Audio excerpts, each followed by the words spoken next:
Здравствуйте! В эфире телеканала «Итоги дня», в студии Кристина Якупова. Коротко о главных темах вечернего выпуска. Новые меры федеральной поддержки в условиях санкций будут реализованы в Якутии. Одним из флагманов якутского IT-парка является компания «Сайберия». Ее специалисты могут составить конкуренцию западным коллегам и обеспечить страну программным обеспечением. В Якутске прошел общегородской субботник в рамках трехмесячника по санитарной очистке. Также он приурочен к предстоящему Дню Республики. В рамках патриотического воспитания студенты Алданского политехникума посетили историко-краеведческий музей. Спортсмен из Нерюнгри Владимир Михайлов стал призером первенства России по гиревому спорту.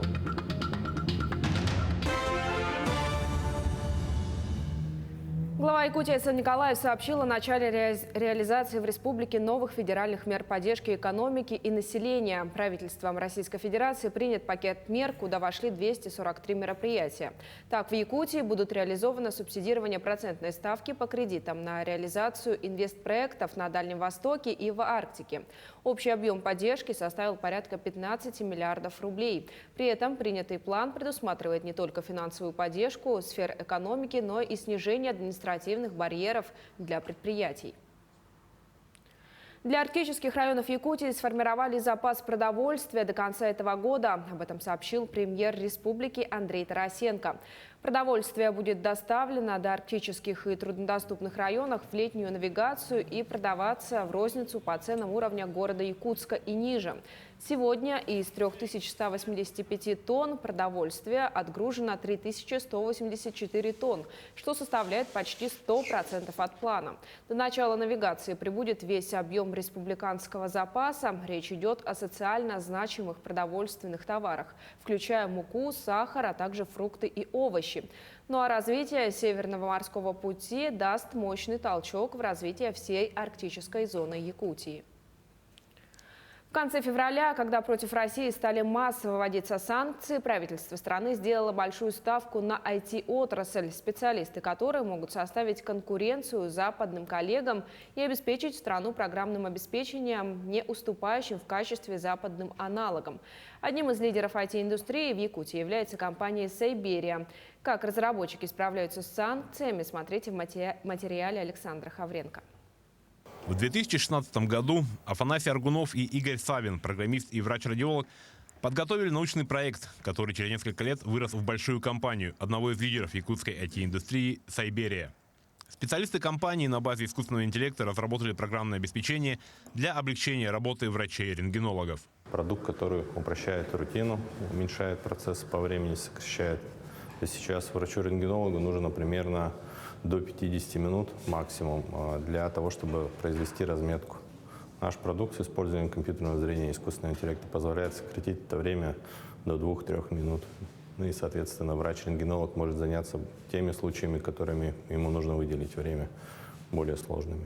Компания была зарегистрирована в 2019 году, а в 2020 началась пандемия коронавируса, и специалисты Сайберии решили опробовать свою программу на компьютерной томографии, которая показала очень хороший результат. Эффективность определения вируса по КТ-снимку до 98%. Разработчики предоставили свой программный продукт 18 лечебным заведениям на бесплатной основе. Кроме Якутии, программными продуктами Сайберии пользуются в Хакасии, завершаются переговоры с республикой Адыгея, Камчатским краем и Амурской областью. И введенные санкции работе компании не помеха. Мы получили ограничения по поставкам дискретных видеокарт, на которых строится весь искусственный интеллект, но у нас есть преимущество. Наш продукт может работать на процессоре Эльбрус. То есть мы это уже обкатали, у нас есть готовый рабочий ARM на компьютере 4S процессор Эльбрус, и он функционирует не хуже компьютера с дискретной видеокартой, по времени не уступает. Соответственно, мы уже имеем возможность заменить иностранные программное обеспечение. Благодаря возможности работать на отечественном программном обеспечении, спрос на продукт компании среди российских клиник, как государственных, так и частных, стабильно увеличивается. И в компании заверяют, что смогут обеспечить своими продуктами всех желающих. Итоги исследований Вилюйского региона подвели якутские ученые. Их провели в рамках комплексной программы в течение 2019-2021 годов. По итогам этой работы ученые дали оценку экологической обстановке, здоровья населения, а также рассказали о поисках альтернативных источников питьевой воды. Все работы были профинансированы Алроса в рамках реализации социальной политики компании. Ульяна Шагина расскажет подробнее. Члены экологической экспедиции, в составе которой ведущие научно-исследовательские институты Якутии, провели мониторинг состояния пойменных экосистем реки Вилюй и ее притоков. Если коротко, то итоги мониторинга таковы. Довольно-таки большая часть сброса именно объектов жилищно-коммунального хозяйства. Это около 90%, да. Остальная часть, оставшиеся 9%, это горнодобывающая промышленность, и 1% это мелкие частные организации и так далее. Ученые также провели анализ структуры водопользователей. Так, по Вилюйскому району выдали всего 32 разрешения на сброс сточных вод. Из них 15 приходится на Мирнинский район. Здесь же находятся основные очистные сооружения, которых нет в других районах. Нюрбинский, Сунтарский, Верхневилюйский, Вилюйские улусы, они сбрасывают свои сточные воды на свалки твердобытовых отходов. То есть, получается, воды поступают как жидкобытовые отходы. Для этих предприятий остро стоит строительство очистных сооружений, которые бы перерабатывали загрязняющие вещества, чтобы очищенные воды сбрасывались непосредственно водные экосистемы. Ученые уделили особое внимание мониторингу состояния здоровья населения. Работу вели 3 медицинские экспедиции, которые обследовали 3000 жителей Вилюйской группы улусов. Таких прямо в глаза бросающихся разницы нету, но везде, как на первом месте, заболевания сердечно-сосудистой системы. Обеспечение альтернативными источниками водоснабжения стало третьим направлением научных исследований. Ученые Института мерзлотоведения в ходе экспедиции обнаружили водоносные комплексы, пригодные для хозяйственно-питьевого водоснабжения. Причем их уникальность даже в том, что их можно использовать для питья без какой-либо водоподготовки. И запасы их таковы, что можно обеспечить даже не то, что там близлежащие поселки, но и крупные города, как Мирный. Документ по результатам исследований получился весьма объемным. В нем также собраны предложения по организации экологических исследований в других районах Якутии. Отчет уже в ближайшее время представит главе и правительству региона. Ульяна Шагина, Григорий Николаев, Якутск. Перейдем к эпидобстановке. На 22 апреля выявлено 157 новых случаев коронавирусной инфекции. Так, в Якутске зарегистрировано 52 случая, 11 заболевших в Намском районе, 10 в Амгинском, 9 в Мирнинском, 7 в Хангаласском, Ваймиконском и Сунтарском по 6 заболевших. Еще в 16 районах республики отмечено от 2 до 5 случаев заражения COVID-19. Конференция МОСов 2022 собрала в Северо-Восточном федеральном университете более 400 студентов и магистрантов республики. Они представят свои научные работы в 13 секциях и 10 подсекциях. По итогам прошлого года были опубликованы более 7 тысяч научных статей, и несмотря на пандемийный период, более 10 тысяч представителей вуза стали участниками многих конференций разных уровней. Центр цифрового образования детей IT-Куб открыли сегодня в Якутске. Напомним, первый был открыт на базе Центра творчества и инновационных технологий в Нюрбе в 2020 году. На сегодняшний день в IT-Кубе в столице обучаются 853 школьника по 6 направлениям: программирование, мобильная разработка, разработка VR, AR-приложений, системное администрирование, основы алгоритмики и логики и программирования роботов. Кроме того, в целях поддержки старшеклассников на базе IT-Куба внедрена программа IT-школы Samsung. Я всегда говорил и буду говорить, что мы осознанно делали и делаем ставку на IT-индустрии. Я уверен, что здесь, в этом плане, у нас впереди еще много высот, которые нам предстоит покорить. Но для этого, конечно же, нужны кадры. А наши кадры мы пока еще не можем переманить из других стран мира. Мы их воспитываем сами.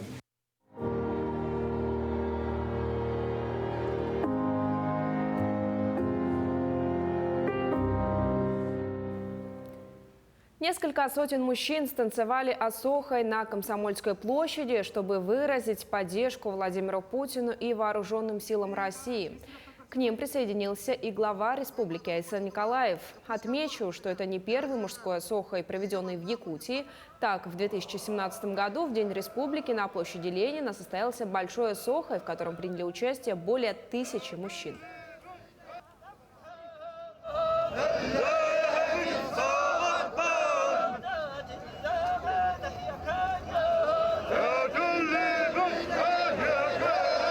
И вот сегодня как раз в нашем осохое, в исконно древнем танце мы собрались, заявили небесам поддержку президента, поддержку наших военных, сказали, что будет с плохими людьми, с фашистами, вот, которые окопались на Украине. Ну и, конечно же, мы все вместе. Вот сегодня вот энергия, конечно, потрясающая. Здесь почти 5000 человек собралось для того, чтобы в этот день мы мысленно поддержали вот наших ребят, наших солдат, офицеров. Многие якутяне сейчас выполняют свой воинский долг во время спецоперации, чтобы вернулись они с победой, вернулись живые и здоровые.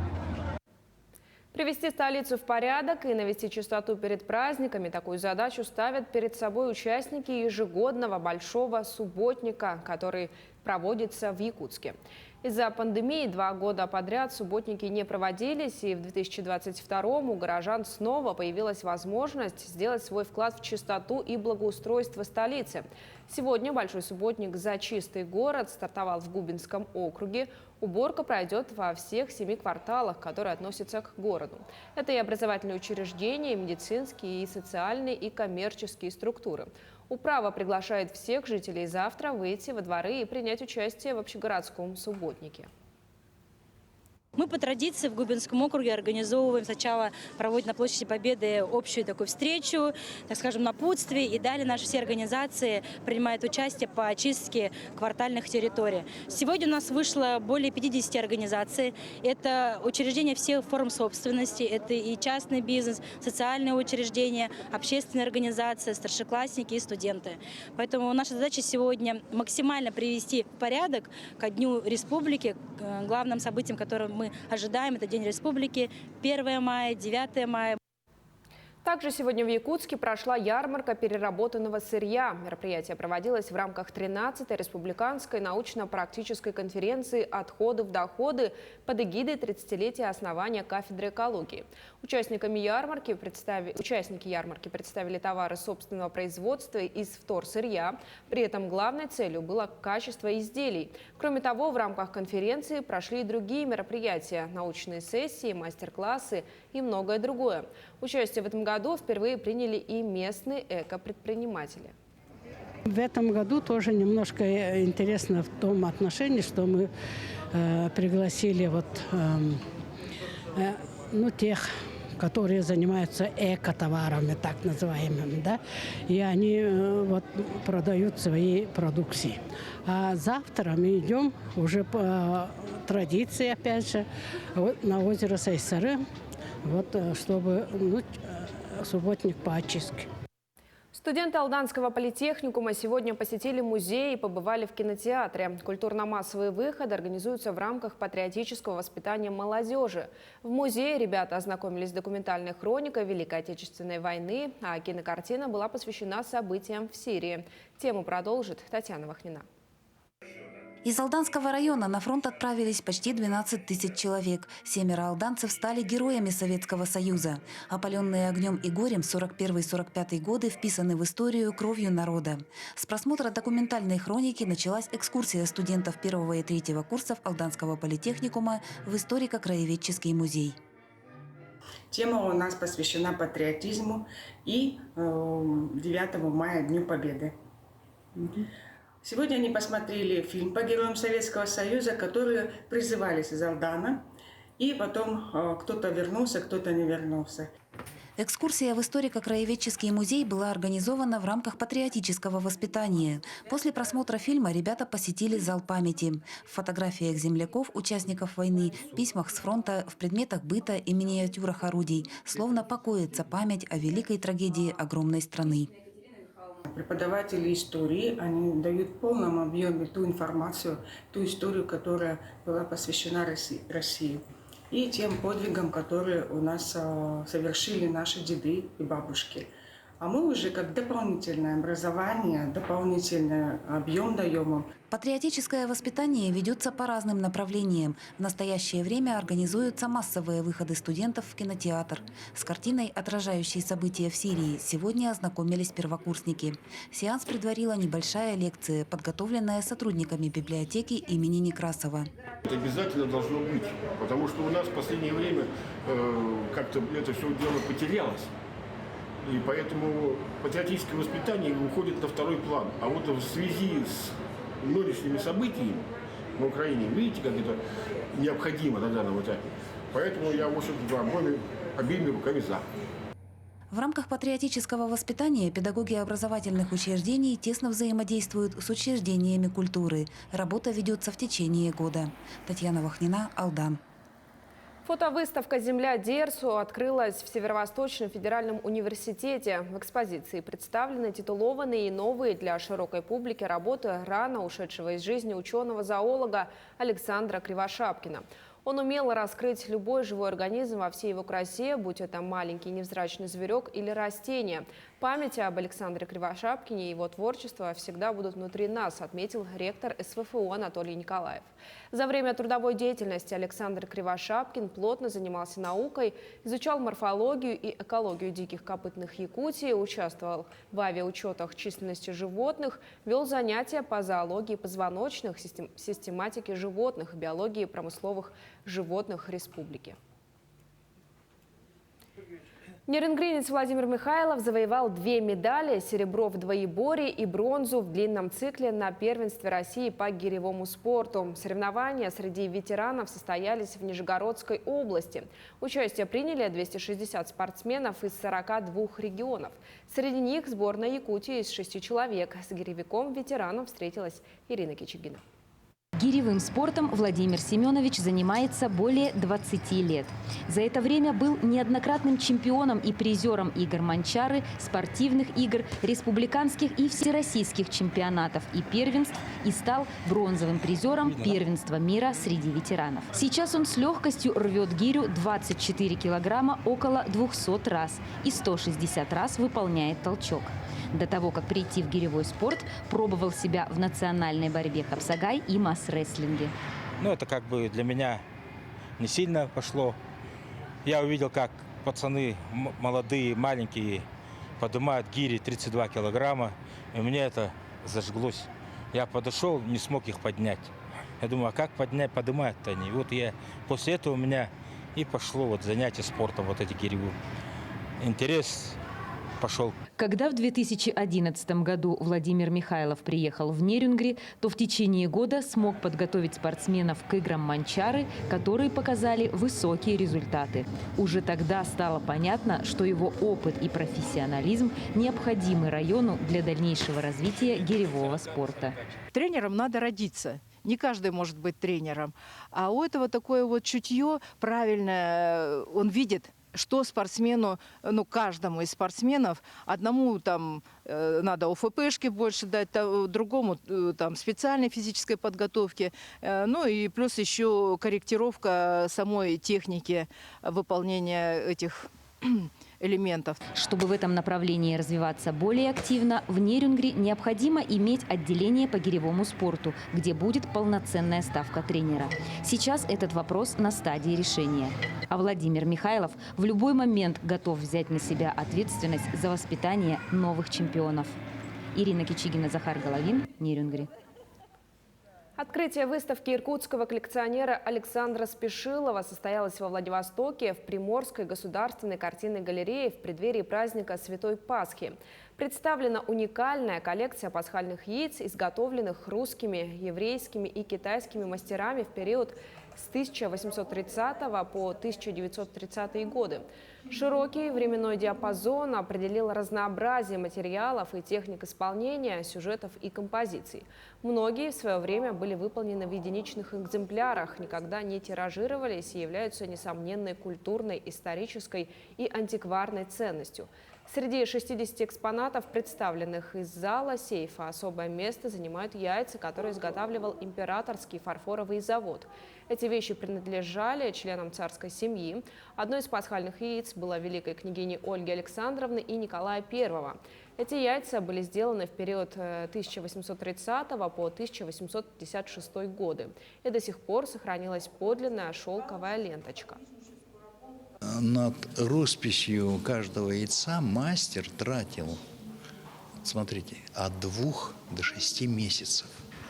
Расписывал одно яйцо пасхальное с ликом святых. Это очень сложно на овальную поверхность нанести лик, чтобы он сохранил всю геометрию, посох, как вот именно он по овальной поверхности, чтобы он смотрелся, митры, да, вот это очень сложное,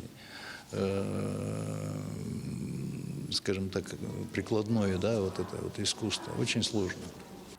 Столичные кинотеатры, несмотря на уход голливудских кинолент, продолжают радовать своих зрителей интересными фильмами. Так, на этой неделе в кинотеатре «Лена» начали показывать новую якутскую киноленту «Бугун-Былыр», а также немецкий мультфильм про Пасху «Братцы-кролики». Более подробно в следующей рубрике «Афиша».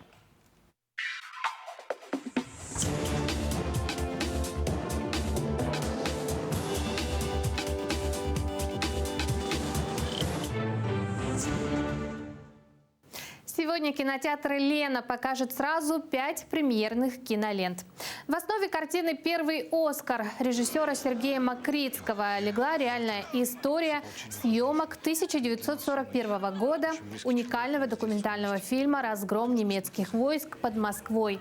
Кинофильм, материал для которого снимали с риском для жизни на передовой, военные кинооператоры, был удостоен первой в истории «Оскара» награды за лучший документальный фильм. Это также был первый в истории «Оскар» наших кинематографистов. Эту историю мало кто знает. Школьные учебники обошли ее стороной. По сюжету в 1941 году студенты-операторы Лев Альперин и Иван Майский принимают судьбоносное решение отказаться от эвакуации и пойти на фронт, чтобы запечатлеть битву за Москву. Съемки документального фильма – это всегда непросто. Сейчас, во время войны, это еще и крайне опасно. Благодаря военным операторам мы можем узнать правду собственными глазами. В широкий прокат выходит картина «Братцы-кролики. Пасхальный переполох». Мультфильм рассказывает о приключениях кролика Макса, который попал в компанию талантливых и ловких зайцев. Они стражи праздника Пасхи, и именно они отвечают за то, чтобы все пасхальные яйца были надежно спрятаны. Неожиданно для самого себя Макс оказался по уши в приключениях. Теперь он должен возглавить важнейшую миссию по спасению долгожданного праздника.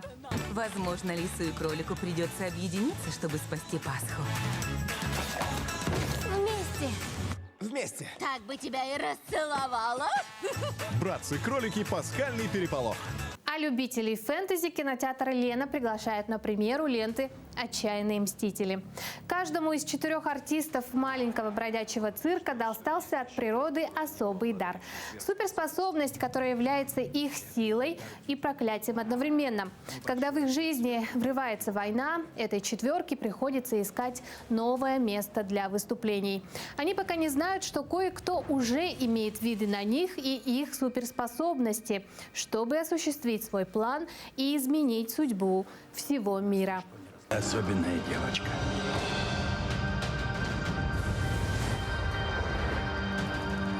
У тебя есть дар. Не обойдется и без ужастиков.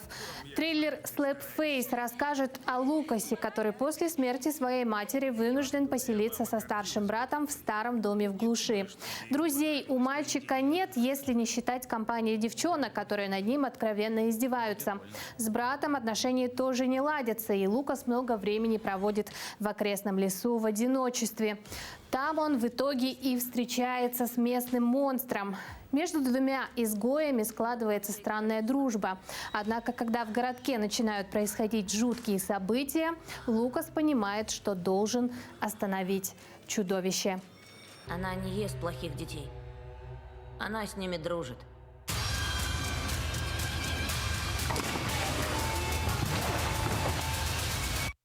Slapface. В канун празднования столетия образования ЯССР состоится премьера комедийного фильма «Бюгün Былыр». Сегодня прошлое. По сценарию фильма главным героем выступает Вася. Обычный парень, грезит мечтами и работает охранником в музее. Но судьба уже приготовила ему самое захватывающее и безумное приключение в его жизни.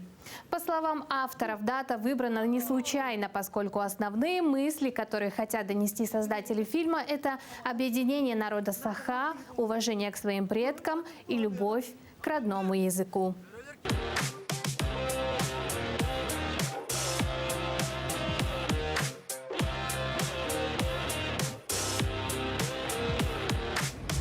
На этом у меня все. Желаю вам отличного настроения и приятного похода в кино.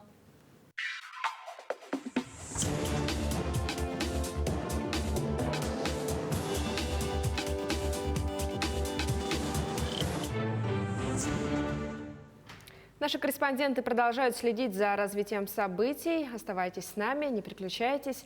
Спасибо за внимание и до встречи в эфире.